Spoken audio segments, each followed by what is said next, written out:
El gobierno del Nuevo Ecuador construye caminos y los caminos nos llevan al progreso.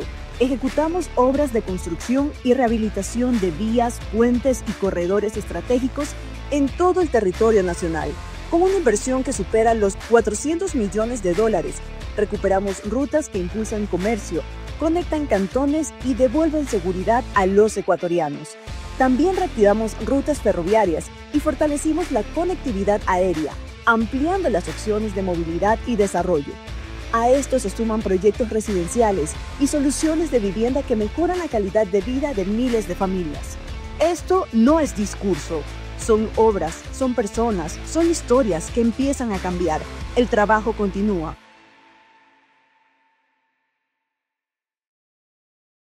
Amigos del Dato, muy buenos días. Estamos el día de hoy en otro de nuestros programas Termómetro Político con un invitado especial, el asambleísta Cristian Benavides, quien es asambleísta independiente. ¿Cómo está? Bienvenido. Qué gusto, Estín. Un abrazo para todos quienes nos miran, nos escuchan en el Dato. Estamos presentando varios proyectos de ley, pero hay uno que usted lo ha presentado recientemente, que es la ley de pasantías en el sector empresarial. Cuénteme un poco acerca de esta ley, ¿en qué beneficiaría a los ecuatorianos? Bueno, recordemos que esto no nace de un proceso novelero, no es una novedad, más bien viene de un tema que atañe a la Corte Constitucional. En su momento hizo un pronunciamiento porque existía ya una normativa que restringía, que golpeaba a la juventud ecuatoriana en torno a las remuneraciones que deben recibir cuando hacen sus pasantías en el sector empresarial.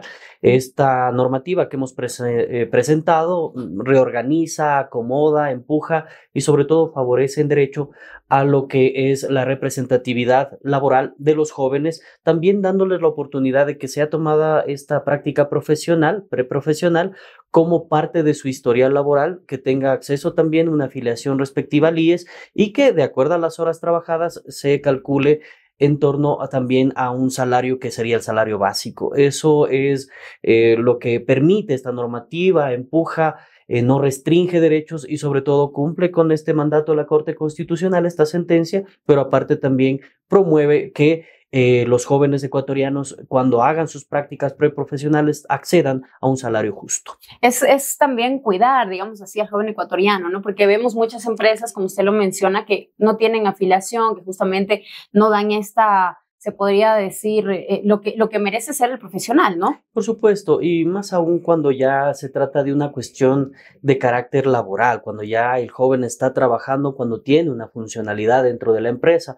No es igual en otras actividades y no quiero que se confunda de que cada ciudadano estudiante va a tener que acceder a estos espacios. Se trata exclusivamente de las prácticas preprofesionales que van desde las universidades, son mandatorias, obligatorias para los jóvenes, igual lo tienen en el sector público, pero también hay otras posibilidades de hacer ciertas prácticas, otro tipo de pasantías en las que normalmente los jóvenes pues van a aprender, que eso es distinto, ¿no? Si quisiera que no se confunda para que obviamente el sector empresarial no se vaya a asustar. Y más que nada es importante también de que los jóvenes sientan que hay un respaldo, en este caso desde la Asamblea, desde el Estado, que se ocupe y se preocupe de que no entren en un periodo de precariedad laboral. O sea, tú entras acá, trabajas, porque trabajas, estás ahí permanentemente, pero no te pago lo que debo. Entonces, eso también permite que los jóvenes tengan acceso a ciertas garantías y ciertos derechos que los tienen todos los trabajadores de la patria.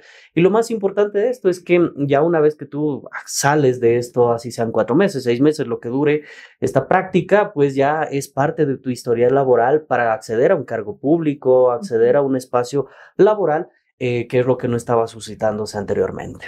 Claro que sí. Yéndonos a otra parte también en estas leyes que se han presentado en la Asamblea, ¿cuál es su opinión de acuerdo a esta ley presentada en esta semana donde quieren quitar a los presos de los grupos de atención prioritaria?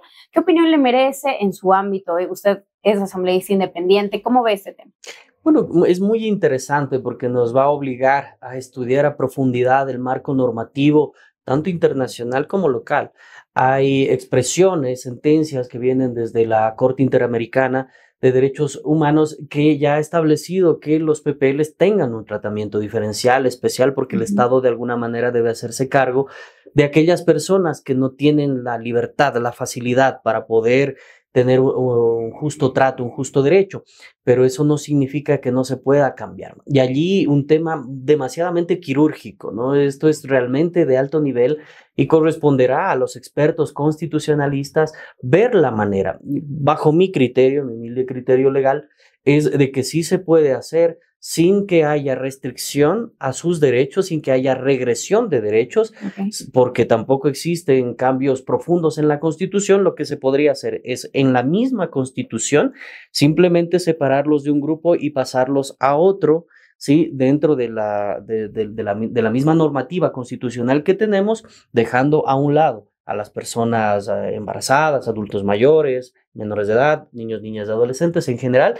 y creando un capítulo donde se garanticen los derechos humanos de los PPLs, pero no estén mezclados con el resto de la ciudadanía, que de alguna manera es un poco lo que afecta, ¿no?, a la estética visual cuando uno lee el marco constitucional, y cualquier ciudadano ecuatoriano dirá, pero ¿por qué estas personas son igual que una persona embarazada, una persona que de alguna manera, una persona con discapacidad, que tiene otro tipo de aporte al Estado, ¿no? Entonces, claro, ahí esa parte será difícil, como te digo, es quirúrgica, porque lo que se puede hacer es trasladar a un articulado creando un capítulo especial para ellos sin que se restrinja ningún derecho o garantía que evidentemente ya la Constitución lo da. Caso contrario, podemos cometer el mismo error que se han venido cometiendo con las normativas que fueron enviadas por el presidente de la República, Daniel Noboa, las leyes urgentes en las que existieron errores de forma y pues terminaron con pronunciamientos de la Corte Constitucional, que advirtió que habían indicios o errores en el envío de esta normativa, que ni siquiera los cometió el presidente, sino la Asamblea, cuando mezcló toda la normativa, y pues ahí se violentó uno de los principios que son parte de nuestra normativa, es la unidad de materia. Acá podría darse, si es que no se tiene el tacto, el tino perfecto para poder hacer esta separación sin que haya restricción de derechos, sin que se afecte sus derechos humanos, y que obviamente se cumpla con este tema. Es simplemente hacer un cambio de forma, básicamente, dentro de la normativa, y para ello se necesitarían los votos respectivos. Esperemos, eso ya es un tema político. Veamos cómo reaccionan los sectores políticos al ver ya la propuesta. Yo todavía no la tengo en las manos, la he escuchado en los medios de comunicación, quiero estudiar un poco más a fondo, pero ese sería mi criterio inicial, de que sí se puede sin que haya restricción de derechos, y que obviamente pues creo que se lo podría de alguna manera como un argumentar. Poco separar, se podría decir separarlos así, pero sin que haya restricciones de derechos, ¿sí? Entonces creo que eso podría dar paso a la Corte Constitucional, porque si se ve que hay un paso hacia atrás y hay restricción de derechos, habrá el pronunciamiento de la Corte Constitucional, seguramente una sentencia, y luego se dará de baja esta normativa, que sería un error. Entonces, yo creo que es factible. Es más, el momento que vive el Ecuador requiere de ciertos ajustes. Me duele decirlo, pero no es el mismo país que vivió otro tipo de momentos de efusividad, incluso financiera, económica, donde habían los recursos, donde había obra pública. Eran momentos distintos donde evidentemente uno se podía hacer cargo de los PPLs de otra forma. Hoy vemos que los grupos armados organizados pues son despiadados con la ciudadanía, ya no existe por parte de ellos pues violación a los derechos humanos desde su existencia, ¿no? Pero creo que ahí hay que hacer un Estado fuerte que también contemple a los buenos, a la gente que le hace bien al país, y evidentemente pues habrá que buscar esa cuestión quirúrgica, esa es la palabra perfecta, para que no haya transgresión a sus derechos, pero a la vez nos permita a los ecuatorianos también ver de que hay una normativa que no mezcla a las personas que quieren hacer las cosas con amor por el Ecuador y aquellos que han cometido errores posiblemente, y hay otros que lo hacen premeditadamente y destruyen al país. Así es, bueno, es un tema, como usted lo menciona, bastante complicado, diría yo, pero usted mencionó algo que a todos nos llama la atención, y el día de ayer justamente yo me encontraba en el pleno y hablaba mucho de las bancadas, cómo hay estos grupos de poder. Usted como asambleísta independiente, ¿cómo analiza esta situación? Decían que, claro, cuando presentaba RC alguna propuesta, los otros decían que no, luego hubo abstinencia el día de ayer, entre otras cosas más. ¿Qué está pasando dentro del pleno? Bueno, yo creo que la política en el Ecuador debe transmutar, debemos ser un poco más civilizados. las organizaciones políticas y también los políticos, porque representamos a esas organizaciones políticas.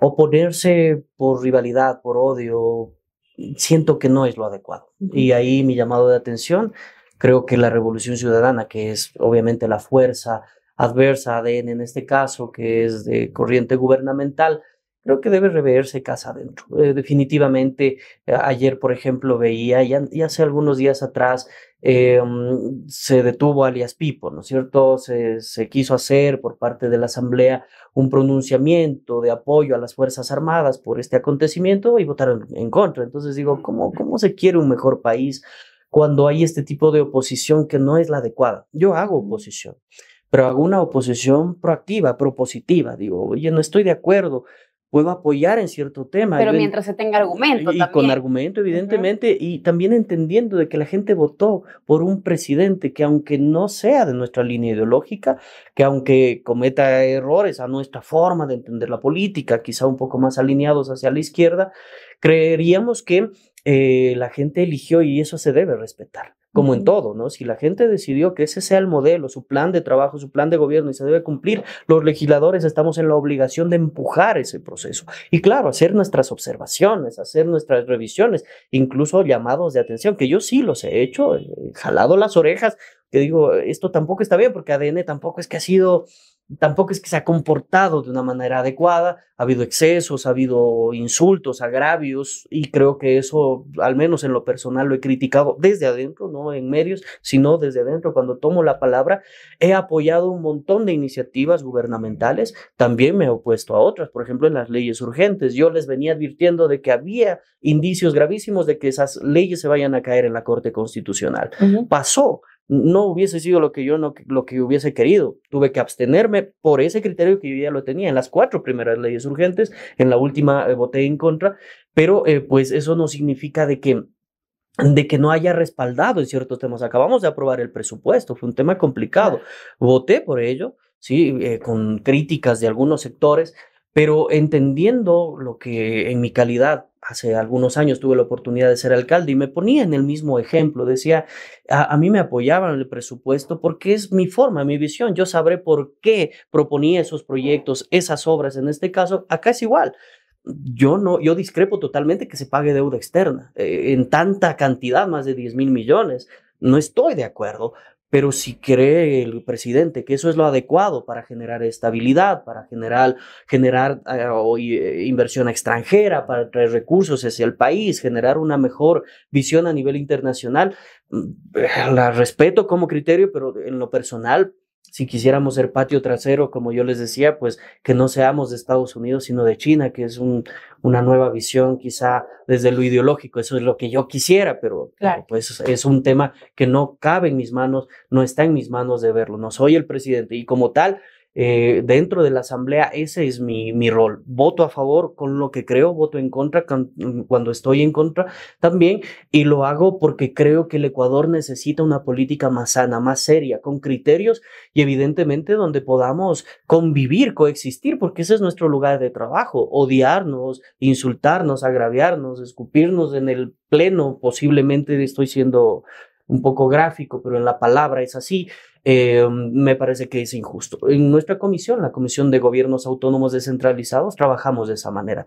La presidenta es de ADN, yo no soy de ADN, ella es coterránea, saludamos, conversamos, bromeamos, pasamos bastantes momentos interesantes, muy bonitos.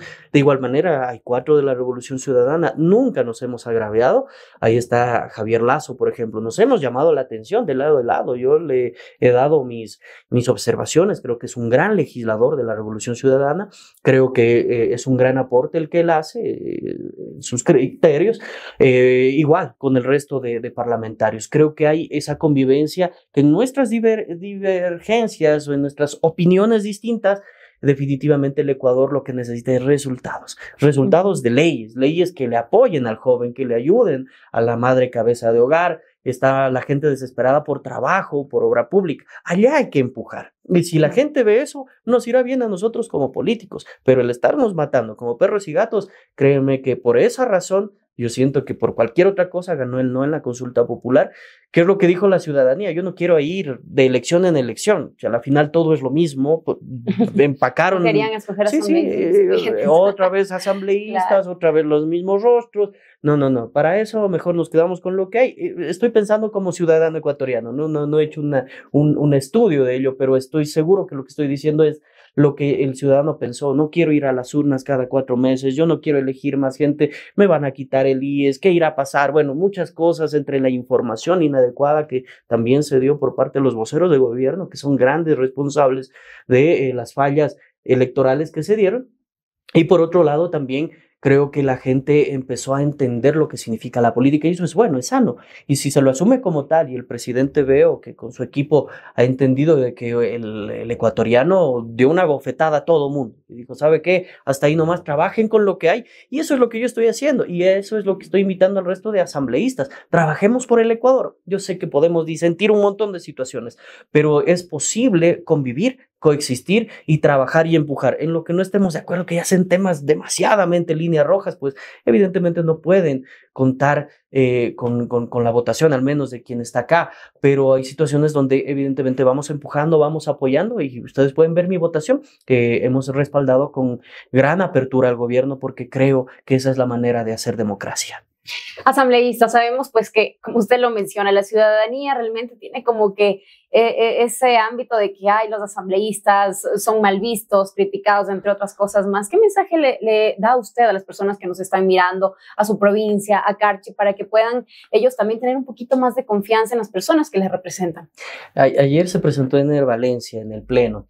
Y él decía una gran verdad, dice, ustedes son como nosotros, como los futbolistas, dice, cuando nos va mal nos critican mucho, y en eso él se identificaba con los políticos, y todo el mundo lo estábamos, dijimos, somos iguales, y yo dije, sí, tienes razón, tienes toda la razón, porque evidentemente la gente no comprende lo que es el Parlamento como tal, y dices, oye, ganas un montón de dinero, tienes asesores, te critican por todo ese tema, y yo entiendo, porque también he estado afuera, he sido ciudadano y he visto en los congresistas comportamientos inadecuados, diputados corruptos, y eso a uno le duele, le arde porque uno dice, yo me saco el aire, sudo todos los días para ganarme un básico, para cargar un bulto de arroz, un bulto de papas y me gano unos $10, pero sudando fuerte y vienen otros que definitivamente se llevan la plata en costales. Entonces, al ciudadano le duele, pero creo que es una oportunidad. Yo creo que el presidente Olsen tiene todavía esa oportunidad. No han pasado todavía ni siquiera el año de gobierno. Creo que hay opciones para replantear ciertos temas, generar opciones, porque en la diferencia también puede haber riqueza y yo creo que nosotros podemos aportar, los independientes, digo, con proyectos adecuados hacia el país, no de mala fe, sino porque creemos que podemos sacar adelante temas, líneas estratégicas que le van a hacer bien al Ecuador y le va a hacer bien al gobierno. Entonces, si al gobierno le va bien al Ecuador y viceversa. Eso es dar la vuelta. Yo creo que es posible y mi recomendación para que la gente crea en los políticos es que se hagan políticos. Si no creen en los que estamos acá o en los que están allá, háganse políticos y demuestren lo contrario. La política no es mala cuando tú con el corazón actúas y das todo de sí. En mi caso, cuando fui alcalde, doné la mitad de mi sueldo permanentemente y fue público a grupos vulnerables, personas con cáncer. Esa era mi manera de hacer socialismo, de ser una persona de izquierda real, no solamente en paja y en palabras, porque creo que de eso la gente está cansada. Ahora que soy asambleísta, evidentemente hago mi trabajo social, humano. Ahora mismo estamos haciendo algunas actividades humanitarias y creo que ese es el mecanismo para devolver en algo la confianza. Yo sé que no podemos caer bien a todo el mundo, pero pues hay que hacer el esfuerzo. Muchísimas gracias, asambleísta. Gracias a cada uno de ustedes, amigos del Dato. El gobierno del Nuevo Ecuador construye caminos y los caminos nos llevan al progreso. Ejecutamos obras de construcción y rehabilitación de vías, puentes y corredores estratégicos en todo el territorio nacional, con una inversión que supera los $400 millones. Recuperamos rutas que impulsan comercio, conectan cantones y devuelven seguridad a los ecuatorianos. También reactivamos rutas ferroviarias y fortalecimos la conectividad aérea, ampliando las opciones de movilidad y desarrollo. A esto se suman proyectos residenciales y soluciones de vivienda que mejoran la calidad de vida de miles de familias. Esto no es discurso, son obras, son personas, son historias que empiezan a cambiar. El trabajo continúa.